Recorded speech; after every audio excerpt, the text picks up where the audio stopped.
देखिए, मोदी जी इस टाइम बहुत डरे हुए हैं। देश का युवा उनसे नाराज है। जिन लोगों की आस्था के साथ चंदा चोरी करके भाजपा ने खिलवाड़ किया, वो लोग इनसे नाराज हैं।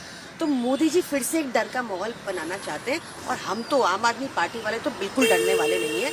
इन्होंने पहले भी हमारे नेताओं को फर्जी केसेस में जेल में डाला, और कोर्ट से हमें डिस्चार्ज मिला। इतना पुअर केस था कि चलाने योग्य भी नहीं समझा ट्रायल को।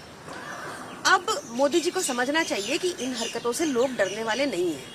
सत्येंद्र जैन जी पंजाब के को इंचार्ज हैं, और जिस टाइम का ये अलेजिड घोटाला बता रही है बीजेपी, उस टाइम सत्येंद्र सर को एक फर्जी केस में ऑलरेडी जेल में रखा हुआ था। उस टाइम पता आपको बीजेपी क्या कह रही थी?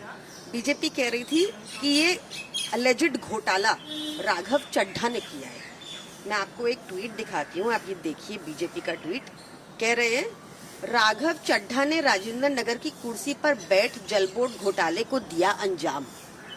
और अब क्या हुआ? राघव चड्ढा को आप नहीं अरेस्ट कर रहे, नहीं आप उनसे इंक्वायरी कर रहे। आप सत्येंद्र जैन जी जो उस टाइम जेल के अंदर ही थे, उनके ऊपर फर्जी केस चलाना चाहते हो।